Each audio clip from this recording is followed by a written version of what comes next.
Greetings, fools. I'm Asit Sharma, Senior Analyst and Lead Advisor at the Motley Fool. And my guest today is Vasant Dhar, Robert A. Miller Professor of Business at NYU's Stern School of Business. Professor Dhar is a pioneer in the field of artificial intelligence. In fact, he received his PhD from the University of Pittsburgh with a specialization in artificial intelligence in 1984. Among his many achievements, Professor Dhar is noted for bringing machine learning to Morgan Stanley's proprietary trading groups in the 1990s. You may have listened to the professor's popular Brave New World podcast, and he's out with a new book entitled Thinking with Machines, The Brave New World of AI, which is the topic of today's discussion. Vasant Dhar, welcome to the Motley Fool. Thank you, Asit. Delighted to be a fool. Awesome. Well, I wanted to start with your early childhood, which you recount in the introduction to Thinking with Machines. You were born in the 1950s in Kashmir, India, and you note that you rode to school in a horse-drawn cart. You also moved around quite a bit in India, and by the time you were 9, your father was posted to Ethiopia on assignment as India's military attaché to Africa. So I wondered, Professor, can you tell us a little bit about these formative experiences and how they helped shape the person and scholar you became?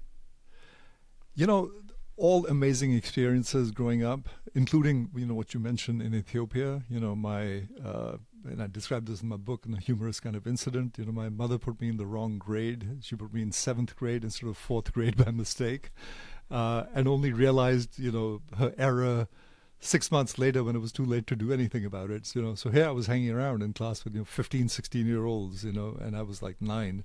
So that was a hell of an experience, growing up. Then I went off to boarding school in India after that, which was also another, so my trajectory was 3rd grade, 7th grade, 8th grade, and then 6, 7, 8, right? You cannot make this up, like that's what had happened. But, it made me resilient, I guess, in some way. And it was a really unusual kind of upbringing. I'm happy for it. And very open to new experiences as well. Indeed.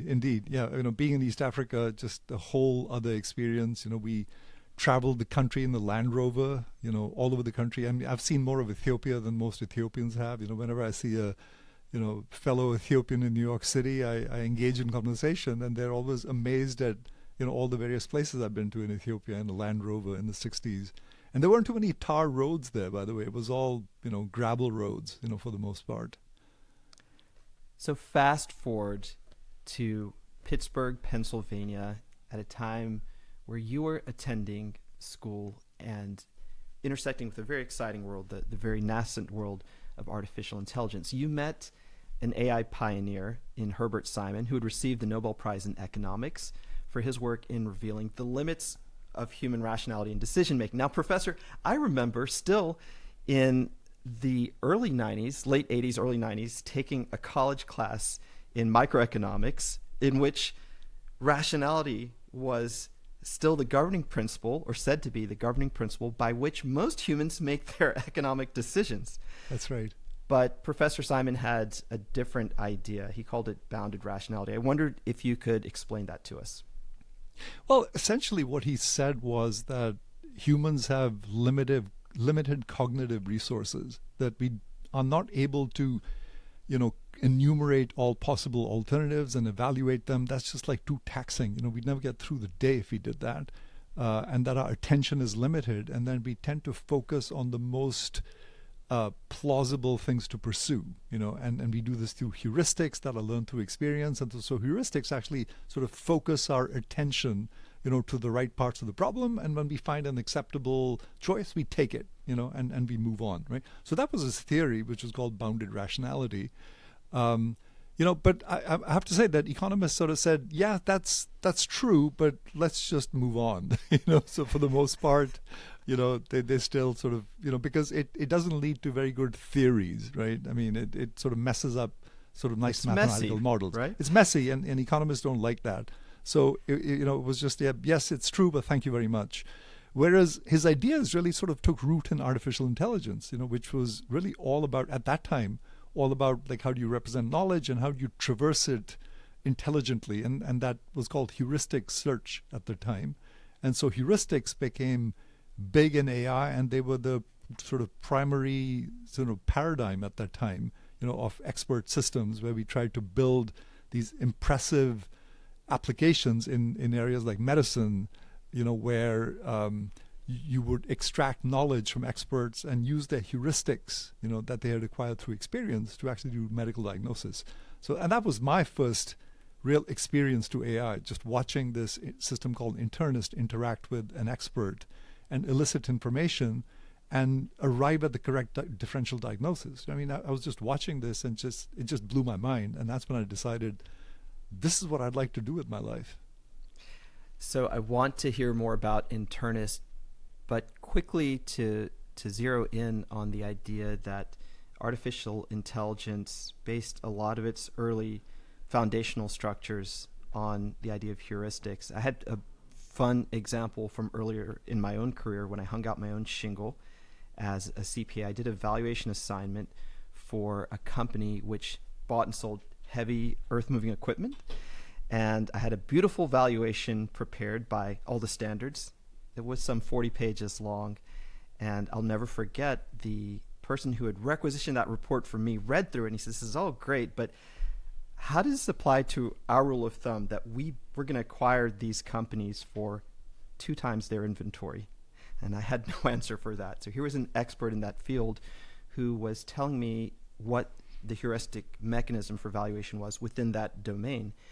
And I find it fascinating that artificial intelligence, or the AI that we know today, is based a lot on the idea that messiness is okay, but you need to be directionally correct, or you need probabilities to favor you if you're looking for something, if you're going to generate an idea or come to a conclusion.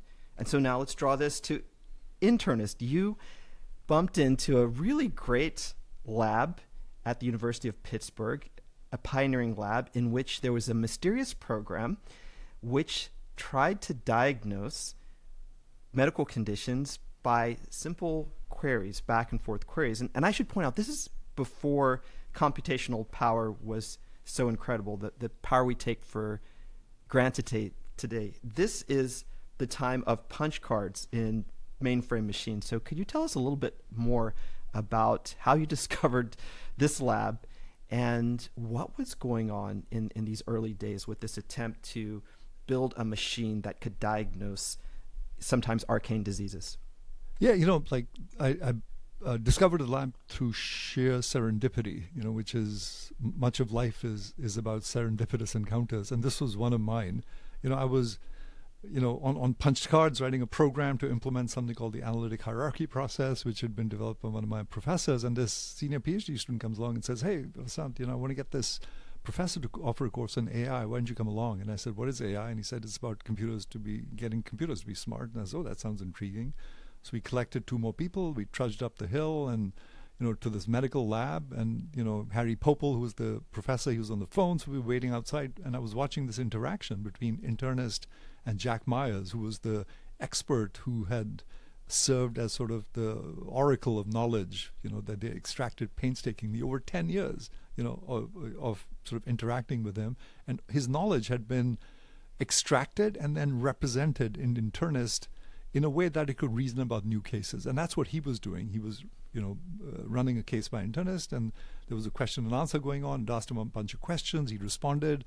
And at one point, it asked him another question, and he said, "Why are you asking me this question?" And I'll never forget the response. The computer said, "Well, because the evidence you've given me so far is consistent with the following hypotheses, and this question will help me discriminate between the top 2. And I was, I was just floored. I said, "Holy smoke! How is a machine doing this?" This was way back in 1979. And then I realized, once I got to know how Internist was configured, I realized how it was doing it. That it had this tremendously large knowledge base that had been extracted laboriously, and the knowledge had been represented in terms of hierarchies and causal relationships, right? And then there was this sort of an attention mechanism on top of that directed the program's attention to the right parts of the problem space, and that's how it started asking questions. And, it would ask questions in a way that was least invasive, which was Jack Myers' style. He was known for, extracting as much information he could, from, looking at patients, lab tests, and whatever. And so that was what sort of completely blew my mind, that in 1979, a computer was doing this. And I start my book with this incident, and then later on in the book, I actually show what ChatGPT does with this, right? Which is something that we take for granted these days, But this was like way back in 1979, where we were building these incredibly powerful expert systems by extracting knowledge from people. But of course, that sort of expert systems paradigm ran into a wall as well, right? We know more than we can articulate. Our expertise and common sense kind of blend together seamlessly, even though we try and separate them. And so that ran into a wall. And subsequent to that, we went through several other paradigms, what I call machine learning, where we said, let's forget about that other stuff for a while, right? Because in the 70s, the vocabulary of AI was, things like thinking, understanding, planning, reasoning, right? Those were the ways we thought about AI. So our goals were lofty, but our tools were somewhat limited, but we didn't know any better. We thought we had adequate tools and we could solve the problem. And then we ran into a wall, and then machine learning came to the rescue because data had started becoming available, and people said, well, let's forget about that other paradigm for a while, and let's focus on prediction. And of course, that's also when I brought machine learning to Wall Street for predicting financial markets, predicting customer behavior, that kind of stuff. But again, in this machine learning paradigm, you had to do something called feature engineering, right? That nothing came for free. From data, you had to construct features, and that was a creative part, and it was also sort of an error-prone kind of a exercise.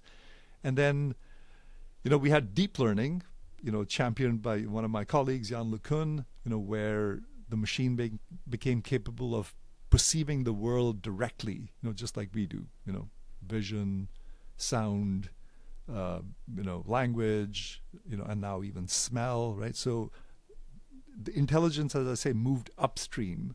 And so we didn't have to do as much translation to make the world understandable to the machine, right? Now the machine can sort of perceive the world directly.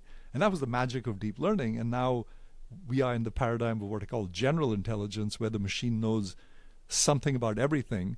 And if you were to ask me, what's the one distinct thing between current AI and 60 plus years before that, I'd say it's the dissolution of this boundary between expertise and common sense. Right? For the longest time, AI was vexed by common sense. It was just too hard to get a machine to learn common sense. We tried, many attempts failed, right? And so we said, let's focus on expertise because that's so much easier to define. But it's only recently, right, with these language models that boundary has completely broken down, right? ChatGPT doesn't know whether it's talking about something at a deep level of expertise or whether it's just talking common sense, or whether it's some combination of the two. And that's the beauty of sort of modern AI, and that's what has made it accessible to everyone, right? Everyone can now relate to it, and I mean everyone. I was giving a talk the other day in Boston, and I walked in, and the security guard looks at me and says, "So, what do you think of ChatGPT?" And I said, "Well, that's a deep question. What did you have in mind? How much time do you have?" Yeah, exactly, right? And we just started talking about what he's doing with it, which is writing poetry with sort of jazz overtones and stuff like that. And we got into a deep conversation about whether it's helping him improve his poetry. So, and that's sort of the magic of modern AI, is that now everyone can identify with it because this boundary has sort of broken down. The machine knows something about everything, and that something is getting deeper by the day. What's interesting to me, and I'd love to hear your thoughts on this, is that I often read thought leaders who describe the complexity and the opacity of these models. For example, someone might just reinterpret what you just said to me this way, that the barrier is broken down between expert knowledge and common sense, but we don't know how the machine really goes about honing its expert knowledge, and we actually don't know how the machine arrives at common sense. But my question as a layperson, Professor, is we really don't know how that works in my brain either. For the longest time, my dad used to tell me when I was a kid, and this was a different era. He's much gentler now, but you have no common sense. And I would say gifted and talented, but you really don't have basic common sense. And now I see I have more gray hair on my head. I have a little bit of expertise in my domain, but I really don't know what's going on inside my brain. So I'm curious, do we really understand human cognition to a point where we can make these statements with a straight face. We don't know what's in the box. We don't know what's in this box either, do we? We don't. We really don't. But what we do know is that through sheer, again, serendipity, and this is something I discussed with my podcast guest Sam Bowman in Brave New World. It was actually episode 58, I still remember, when I said, so, like, what's the difference? And he said, we just got lucky, that Google wanted to do sentence completion, to complete your sentence in Gmail. And, that was a problem that was just at the right level of difficulty for which there was lots of data so we could solve it, right? And in the course of solving it, the computer was forced to learn a lot about the real world, from the collective expression of humanity on the internet, right? So it learned about the relationships between things. It learned to tell context, and now attention is actually like a big thing now in deep learning, right? Where people say, well, that's been like a real breakthrough, and it's true, right? So when you have a statement like the chicken didn't cross the road because it was wet, like what was wet? The chicken on the road, right? And right. We know it was the road, or at least most likely it was the road, right? So the moment we have a sentence like that, the machine actually knows context, right? And then the parts of the neural net that light up are the wet roads as opposed to wet chickens, and if wet roads light up, then, hey, guess what? Maybe it's close to, accidents happen on wet pavements and stuff like that, right? So it sort of gets nudged in that direction depending on context, right? And that's sort of the magic of these, deep neural nets that sort of, somehow seem to understand context. But you're right, we have no idea what exactly is going on under the hood. What we do know is that they work remarkably well, right? And by work remarkably well, I mean that they make sense most of the time, right? It doesn't mean they're truthful, like earlier systems used to be that rested on foundations of logic, So as we've sort of built machines in our own image, they've inherited some of our own tendencies, right? To make stuff up, to even lie, to deceive, to manipulate, So we need to let them sleep, I think. If they slept more, there would be less of this. But keep going. No, yeah, that's what I was going to say. That even as we've sort of advanced in terms of machine intelligence, in some ways we've regressed. That these machines are not designed to be truthful, and we have no idea whether they might actually be manipulative. Even without our knowledge. And I do want to, as we go through this interview, return to this topic. But I wanted to point out something that's so fascinating to me. So you mentioned the attention mechanism, and of course, there's a transformative paper by Google scholars, Attention is All You Need, where basically they said, drop away everything else. We just need to focus on transformer technology. It solved a lot of problems with what are called RNNs, recurrent neural networks. But you all had these concepts back in the 80s, the attention mechanism. What was the difference between the 80s and 90s when people already understood that attention is an important mechanism in the whole chain of trying to emulate the human mind, and just a few years ago when suddenly generative AI burst onto the scene and this became something that, from which there's no return? What was the difference in the intervening decades? Like I said, our ambitions were lofty, even in the 70s, right? It's not like we didn't have lofty ambitions. We talked about reasoning, thinking, all that kind of stuff. But so our ambitions are lofty, but we didn't have the tools. So what's different now is the machinery. At that time, the machinery that we used, knowledge was encoded in rules, right? And then, the rules sort of matched some sort of a global database where, which was like working memory. So the metaphor that drove architectures at the time was like, how do we think the human mind works? How do we think? Well, we have long-term memory, we have short-term memory. Short-term memory provides some context, and then we match things to it. So that's how we thought about, reasoning, thinking at that time. Now the machinery is different, right? We don't think in terms of rules and databases and stuff. It's just this gigantic neural network. And we know that our brain is structured, in terms of a neural network, right? So that makes it appealing, right? That we know that our brain does amazing things. And so, maybe this artificial neural network will do amazing things too. And in fact, it does. And now these artificial neural networks are becoming incredibly complex, like approaching sort of the level of complexity of the of our brains, right, in terms of the number of neurons and synapses they have. So the goals of AI have not changed. I mean, the goal of AI is still to create an intelligent machine. Whatever that means, whatever intelligence means is a sort of a slightly slippery concept, but we know what we're shooting for. We're shooting for machines that are really intelligent, even super intelligent, and those have been the goals way back since the 70s. I just think we're surprised at our own success in some sense. I certainly am. Right? I never imagined that in my lifetime I'd see a machine that you could talk to in English and the machine would make sense. So we've been surprised by our own success, and now we are actually surprised by the new problems that modern AI has created for us, in terms of truth, in terms of trust, and in terms of how we govern it. So it's been a sort of an interesting journey over the last 40, 50 years. The goals have not changed. The vocabulary has sort of, shifted here and there. There was a singular focus on prediction, for 30 years. But now that language models are in vogue, we're back to, the old language, of reasoning, thinking, understanding, and even sentience now, right? People wonder whether, machines will be sentient and have consciousness. Which we wouldn't have dreamed of, even 15 years ago, really. It's interesting how much the world has changed in just a few years. It's hard for me now to visualize a little bit of what the world was like pre-generative AI. I still remember a conversation I had, this may have been 2021, 2022, with two of my colleagues, Andy Cross and Emily Flippen. And I said, Jensen Huang says that at some point you'll be able to tell the computer to put a fort here in this video game that you're building. You just give it a voice command and it'll instantly build a fort in a video game that you're creating just through conversation. And that seemed just a few years ago, 4 or 5 years ago, something that was incredible to me.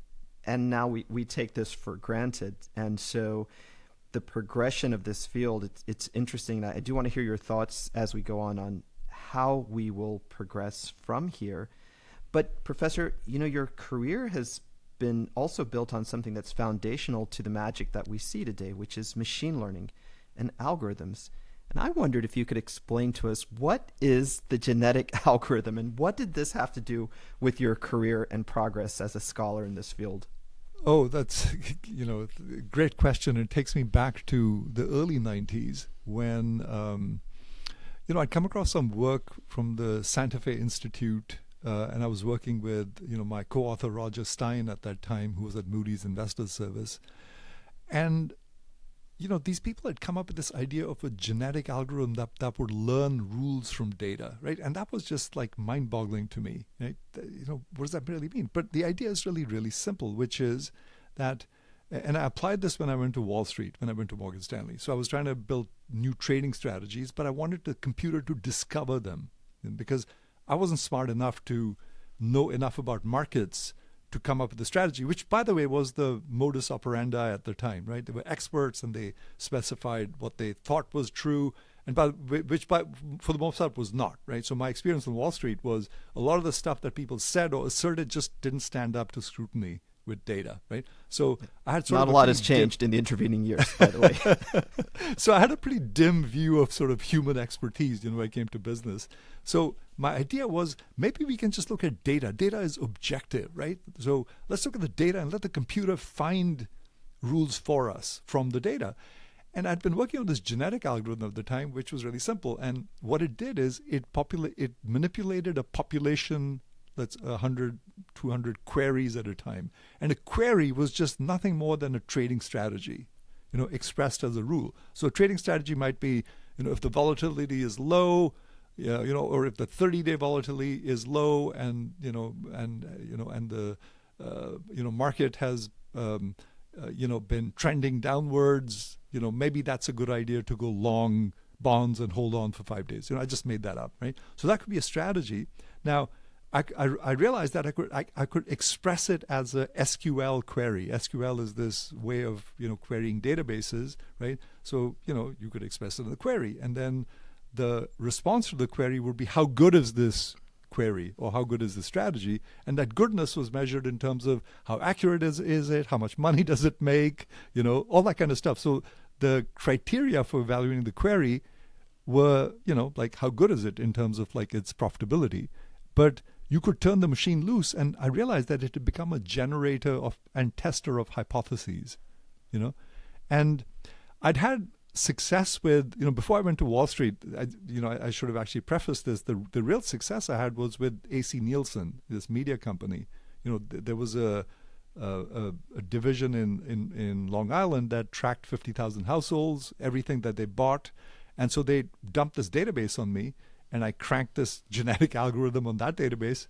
And this gentleman, Dennis Tobolsky, who was running the division, came back to me several weeks later and said, "So, Professor, did you find anything?" And I said, "Yeah, I have no idea what it means, but older women in the Northeast do a lot of shopping on Thursdays." And he said, "Oh, that's coupon day." He was dismissive, but I was super excited, that the machine had found something, and all I told it was find patterns with unusual consumption, activity. And so it had found that and a bunch of other things. And so I realized that I was really onto something, that this, the whole magic of machine learning was that, previously you would say, show me the data that satisfies the pattern. That's traditional querying a database. Whereas this was, show me the patterns that satisfy this data. So it was like turning the process around on its head and making the computer a generator of patterns, and that it could test, and if they stood up, they were robust, it would show them to you. And so that's what I applied when I went to Morgan Stanley. I was at the prop trading group. They gave me their trades, and I cranked them through this algorithm, and what it spat out at me, I'll never forget that. They, again, they said, "So, Vasant, did you find anything?" I said, "Yeah, but I don't know what it means." And I said, "When the 30-day volatility is in the lowest quartile, your trades are 3 times as profitable as they are otherwise." What was the reaction to this first insight? Well, so they stared at each other, and then they started cursing each other because, and I was just watching this thing. There were like 5 or 6 people in this group, and they were just like, saying, "I told you to look at volatility. How long have I, and this guy who knows nothing is telling us that it matters." And I say, "Hey, wait a minute, I do know something, But I asked them, I said, "Can you explain what's going on?" And they said, "Not really, but what we do know is whenever volatility spikes, we lose a lot of money. And so it's interesting that you're telling us when volatility is low, our trades are 3 times as profitable as they are otherwise." Now, I did find, several months later, I did find the reasons for that pattern, which is that these guys were trading a lot of bonds, a lot of treasuries, and they were usually long because they were collecting carry. And when volatility spikes, hey, guess what? Yields go up, prices go down, right? So it was that simple, right? So what I'd found was not rocket science. It was just common sense, but it was, in a sense, parameterized because, volatility is sort of like the seasons. When it spikes, then chances are it's going to stay elevated. And so it's not a good time to be, long bonds. And so, and then there were other reasons for why the pattern worked, right? It turned out that I had cut down their holding period by applying this overlay. And, as it turned out, I found that most of their P&L was coming from the early part of the trade as opposed to the latter part of the trade. And so I'd found a way to make them take risk more intelligently, right? That was the bottom line. But I had no idea what I was really doing at the time, right? I was just, grinding this, genetic algorithm, trying to look for patterns, and then trying to make sense of patterns that it gave me that seemed to be robust, right? And by robust, I mean the patterns seem to hold up across, different kinds of markets, different kinds of instruments. And so chances are it would continue to be predictive. And so to me, then the biggest challenge, and by the way, this is still the biggest challenge in machine learning, is to make sense of what you've found, right? So sense making was a large part of my activity. Like, why does this thing make sense? And at the end of the day, that's what investors ask you as well, right? So when you present someone a trading strategy, they want to know, like, why does it make sense? Like, why do you, when do you go long something? When do you go short something? Like, tell me the reasons. But there's that tension between, if you oversimplify stuff, then it's not accurate, whereas machine learning brings sort of complexity into the picture. And so explanation tends to sort of wither, because the patterns can tend to get sort of complex. But that's where the trade-off is, really. And sometimes the explanations take time to surface, which brings me to Dhar's conjecture. So this is a very elegant phrase that you have in the book. I'm going to read this. Dhar's conjecture is, patterns often emerge before the reasons for them become apparent. Comment, please. I say this because I've encountered this repeatedly. And, in graduate school, I did study the philosophy of science, and as I sort of began to understand how science progresses, it's not a simple sort of formulation of hypotheses and then gathering data to, reject or accept the hypothesis. Well, that's how they present it to English majors like me, exactly. at any rate. But yeah, that's how it's presented, but that's not how it happens, right? I mean, the double helix was discovered because, Watson and Crick saw something in a lab, someone was doing empirical stuff, and they sort of put two and two together, right? So the data nudged them towards a theory.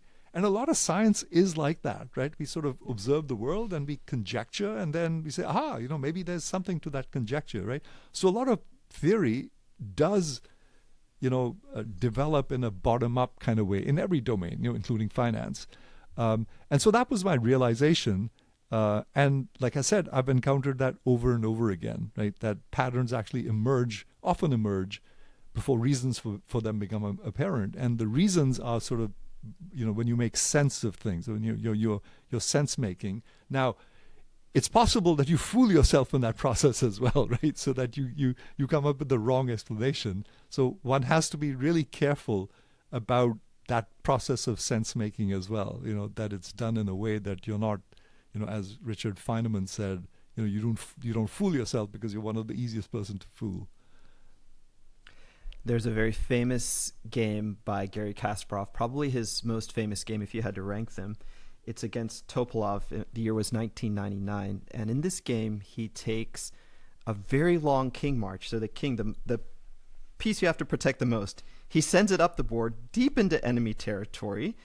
And later it becomes part of this elaborate web, and he sort of strangles the other side. It's very daring, but I remember Kasparov commenting, and again, this is from one of the world's most famous grandmasters, and grandmasters famously have tens of thousands of memorized chess positions, so they have so many sub-patterns already at their disposal. And he said, I didn't know quite why I was doing it at the time, but I knew I was on the cusp of the puzzle, that it would be advantageous for me to take this risk with my king. Everything would come together. So he had sort of seen that pattern, a combination of other patterns, and he had the insight before he really understood why it made sense. It made sense to him several moves later. It clicked into place. And when I was reading your conjecture and the examples you gave, that example came to mind. And it leads me to something else that's so interesting in your book. So chess is a game of edges. Sometimes the very slightest one move can give you what's called a tempo, a slight advantage.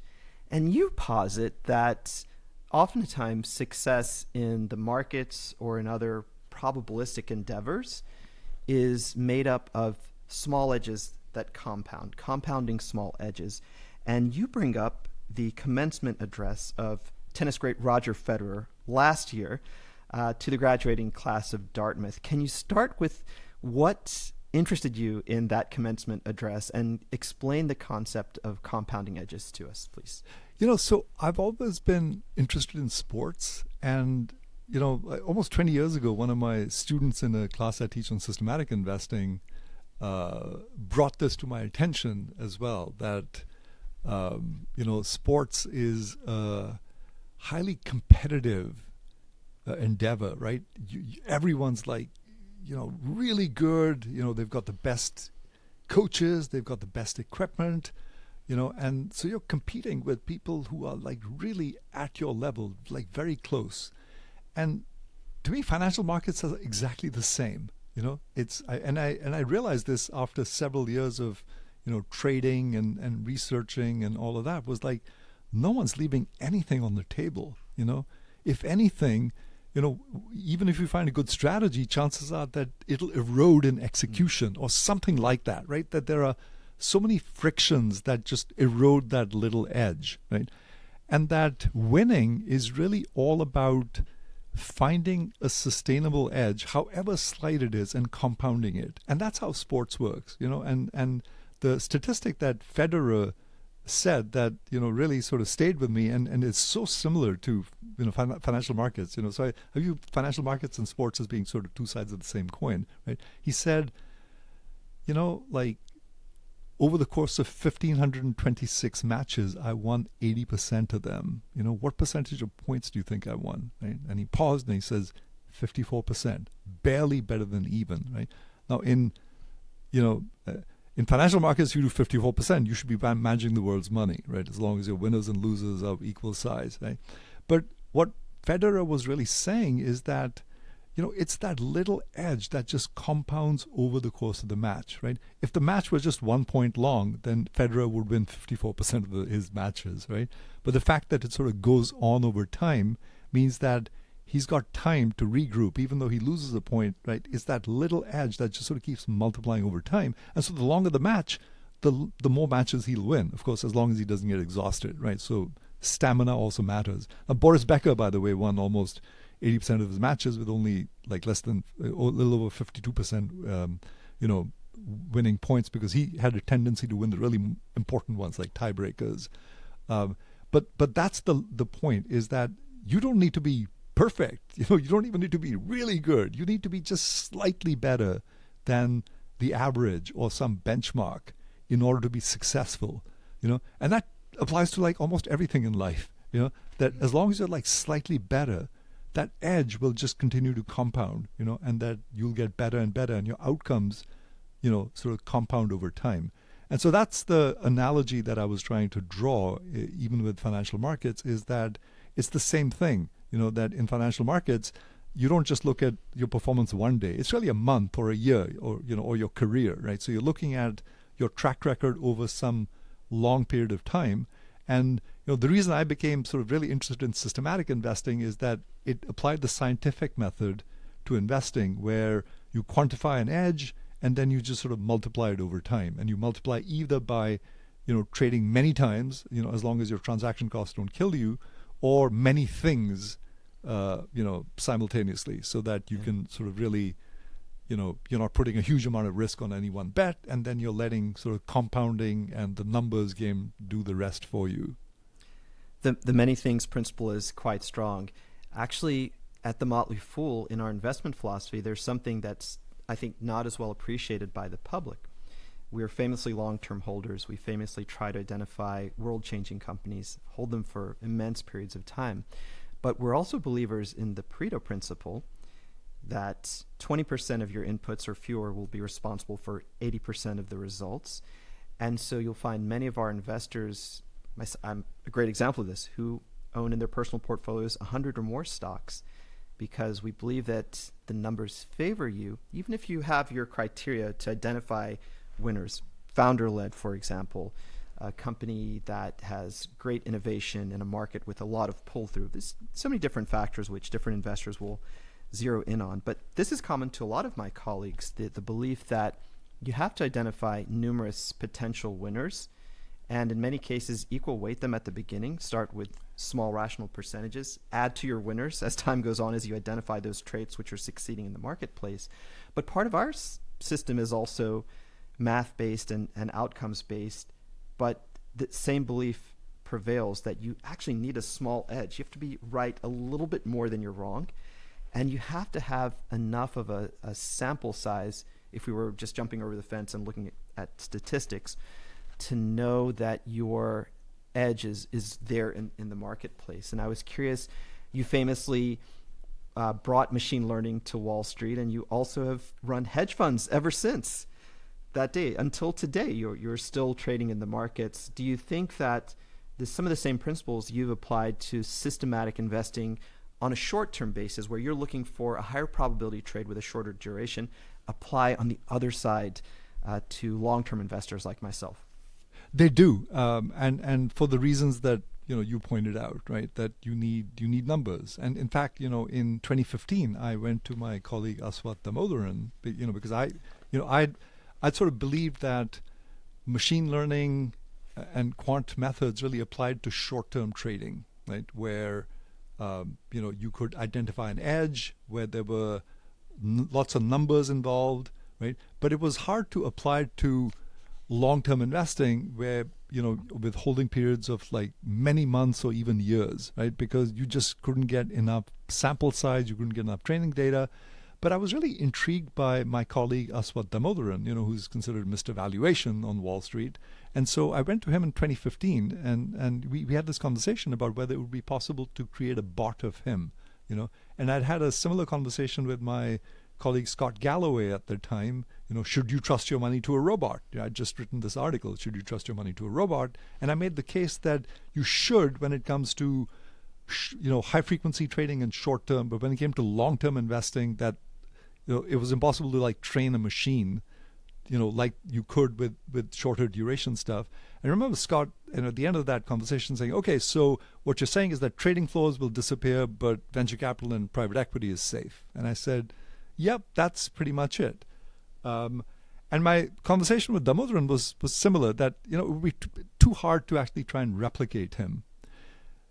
What's interesting is like post ChatGPT, we sort of revisited that question, and so I went back to Damodaran and I said, do you think we could actually build a bot of you now, given this new technology? And he said, sure, let's give it a shot. You've got all my training data, and so that's what I've been involved in for the last couple of years. We built this bot that's designed to think like him, and my initial thinking was that we could apply that systematically as well.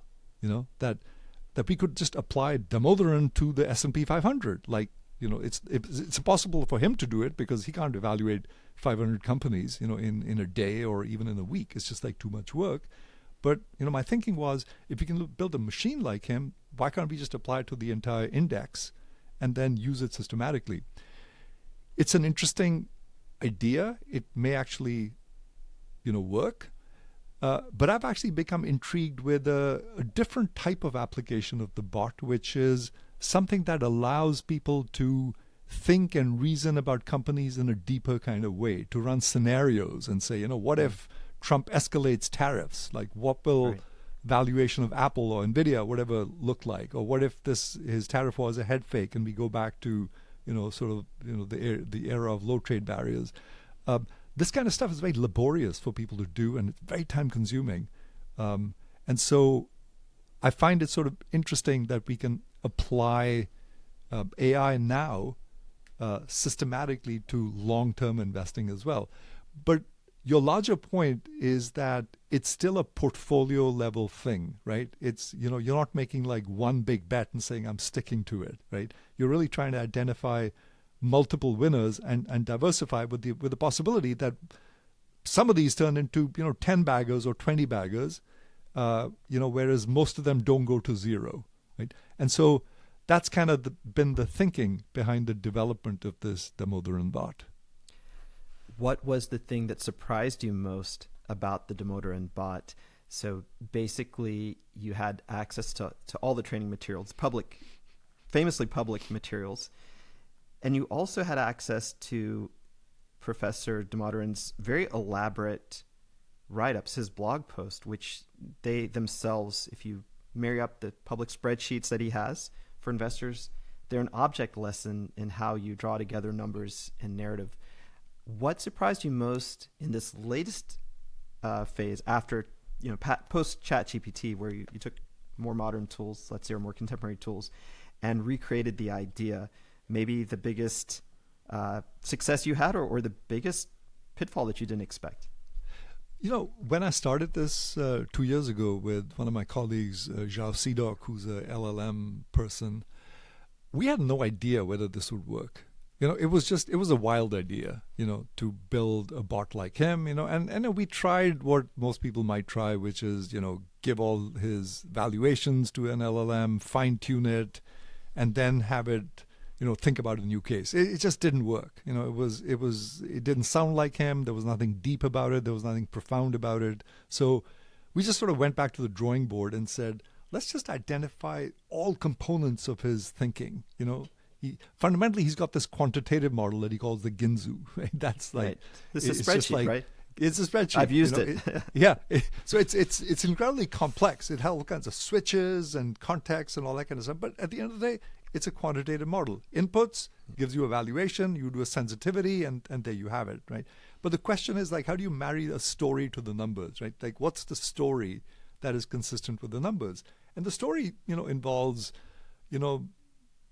sort of stepping back from the particular company, right? So I'll give you a great example. So when he evaluated NVIDIA in 2023, the first question he asked, I call this a framing question, was, is AI an incremental or a disruptive technology? Right?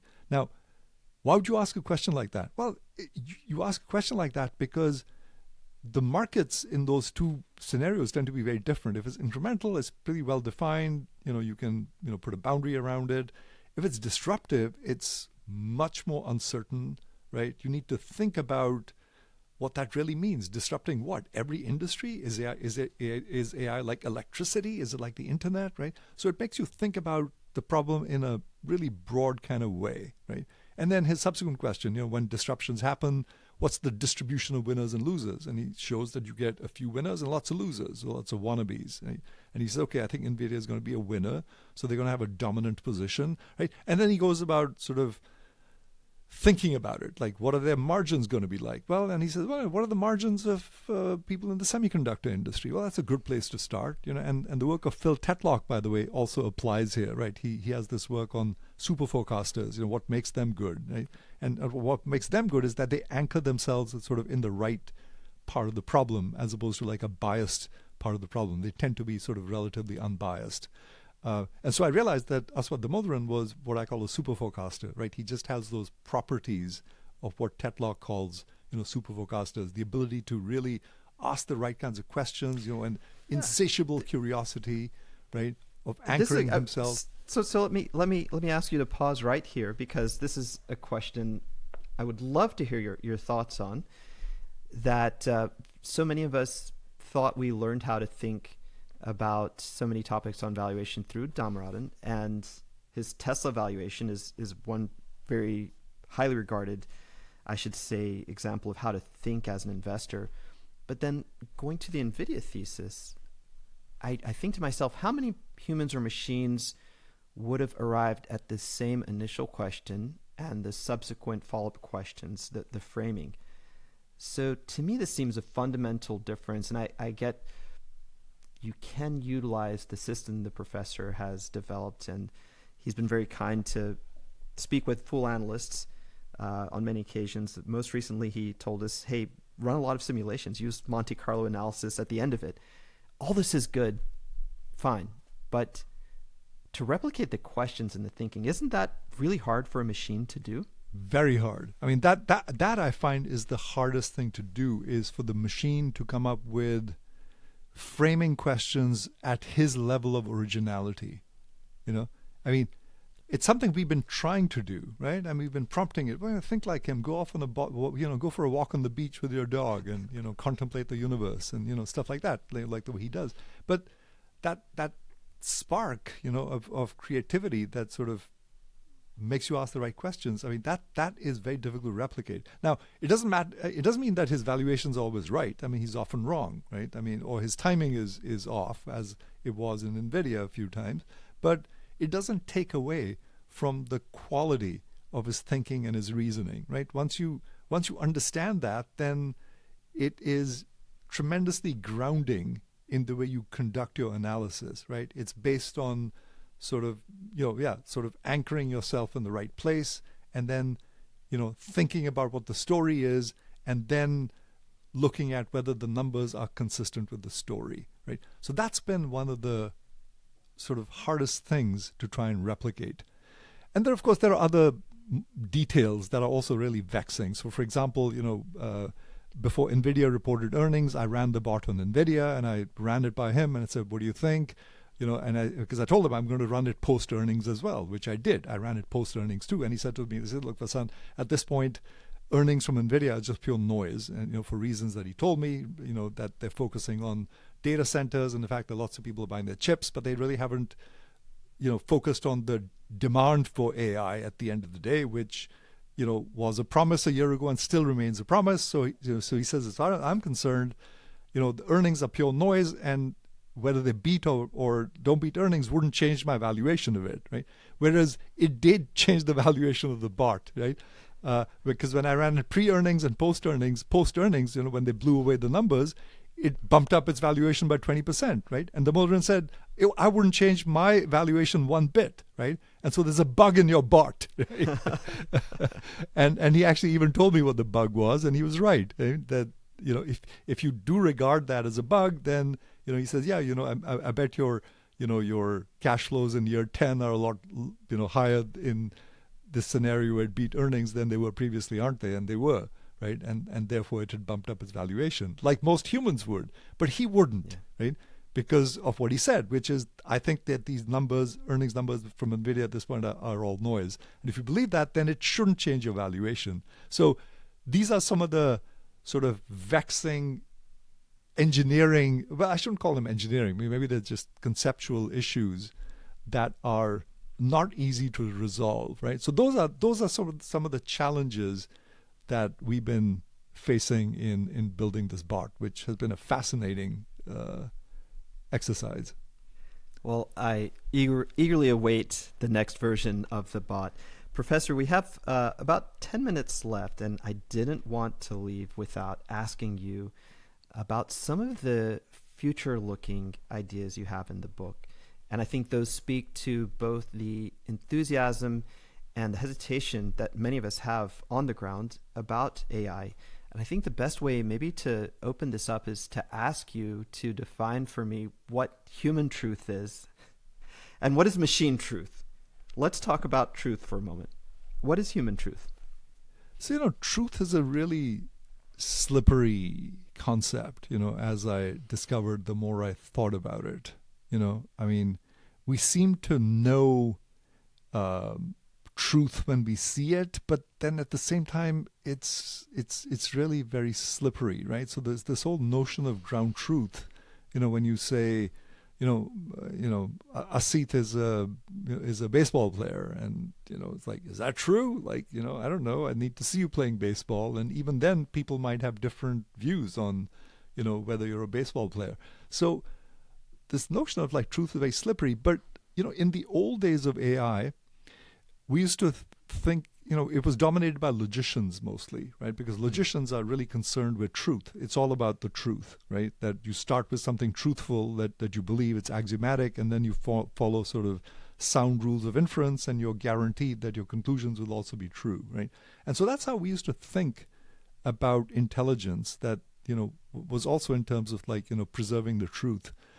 That's sort of disappeared, for reasons that we were talking about earlier. That is, these machines now are not designed to be truthful, they're designed to make sense. And what that means is that they're designed to sort of, generative AI machines like language models that are designed to predict the next word flawlessly. And that doesn't mean they're going to be true. They could be false. They could be, they could be making stuff up. People call those hallucinations. They actually make everything up. So truth has sort of become a casualty and an afterthought. That is, once we build these language models that are designed to make sense, then we sort of impose truth on top of them through sort of human feedback, right?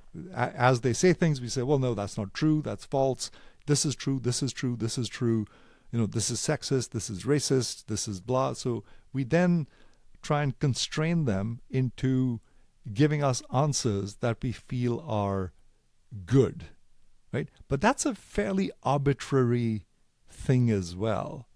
And these language models are susceptible then to stuff that they read. What if they start reading stuff that isn't true and then start learning from that? So one of the things that isn't talked about very much is the fact that a lot of the effort, in these operators' language models is really going into trying to ensure that the machine continues to ingest high-quality training data, right? So it's not like it's just blindly taking everything and learning from it. There are people who are really thinking seriously about, how to construct training sets so that these machines don't go haywire, right? So if a influential scientist starts writing that the moon landings were a hoax, that the LLM doesn't start believing it, right? That it has the wherewithal to actually, know that that's not correct. So truth is a big problem. Trust is a big issue in AI. And one of the things I've tried to do in my book is to provide a framework for how to think about trust. Like, when should you trust machines and when should you not trust machines? And I started thinking about it in the context of trading, right? Where I asked myself, why was I willing to trust an algorithm that was wrong almost half the time, right? My win rates tend to be, between 50 to 53%, and so my algorithms are wrong almost half the time. Why do I trust them?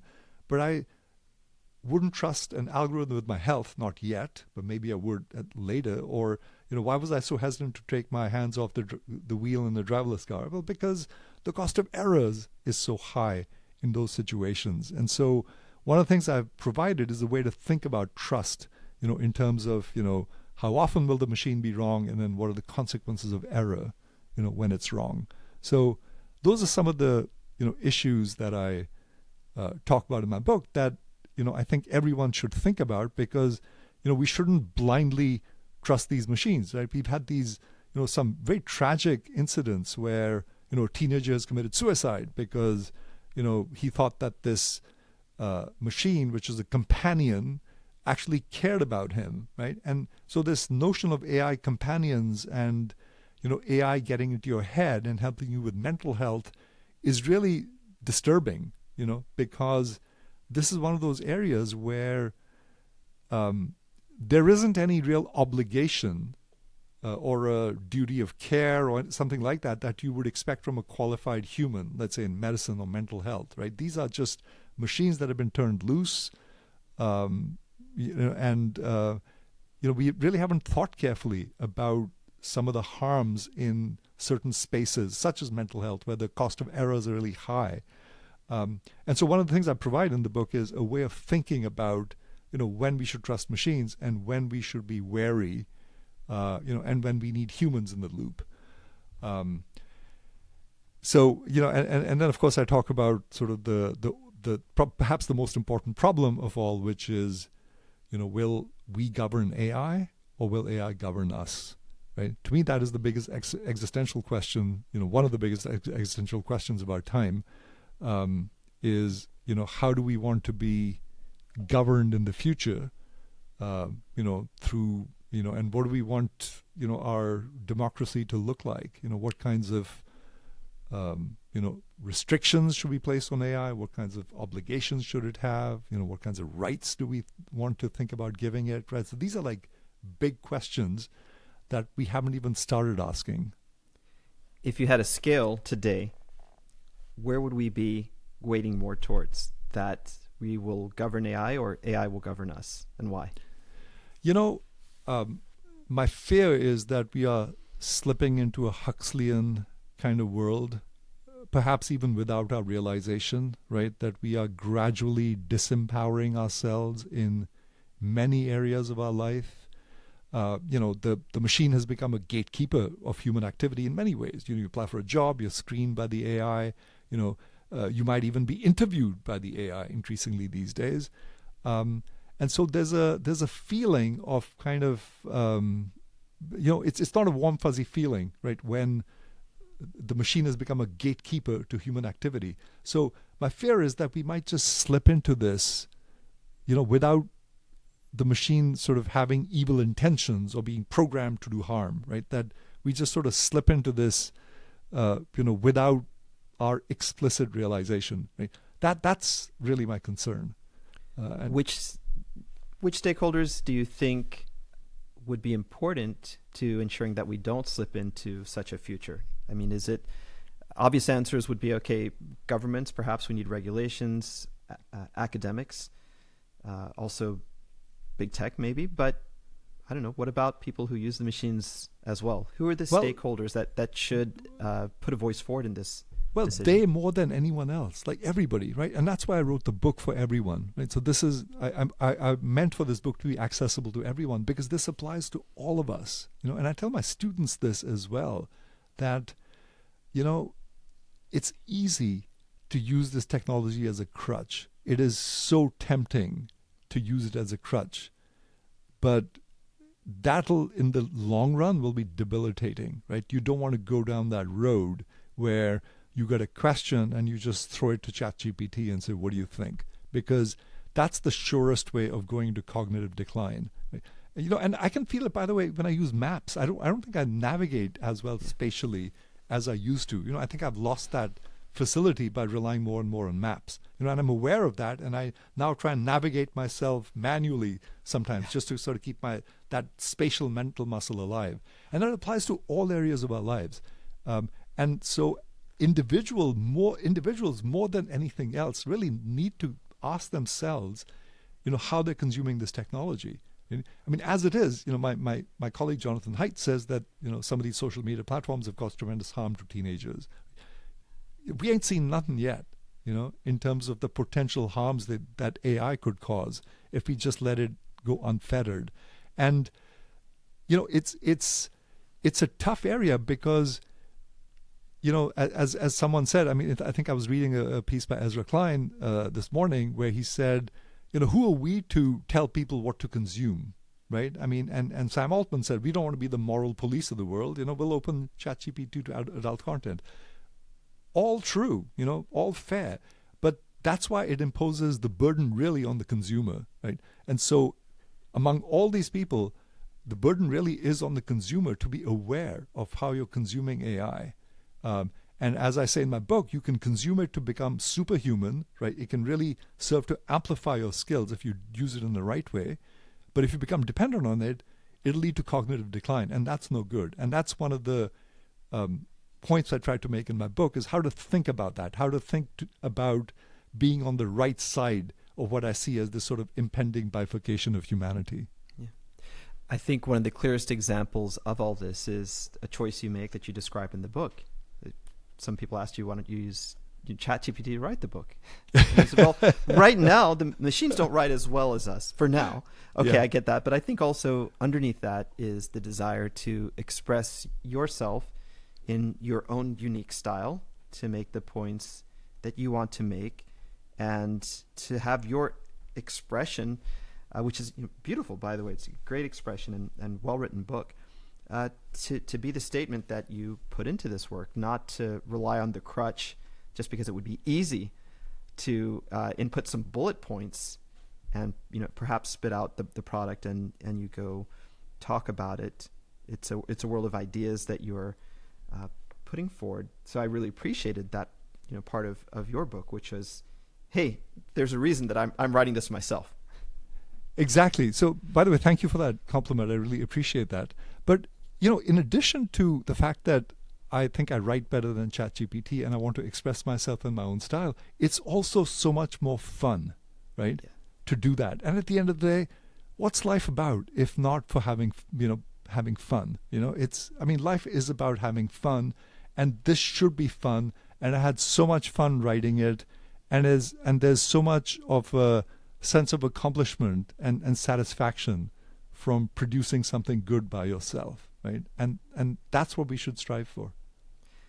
Professor Vasant Dhar, this has been an extremely illuminating conversation, and above all things, it's been a lot of fun. I really appreciate your time today, and I hope that you will come back for another conversation at some point in the future. I'd be delighted. Thanks so much for this, Asit. I really enjoyed it. Great questions, and I loved the conversation. Thank you again. Thanks.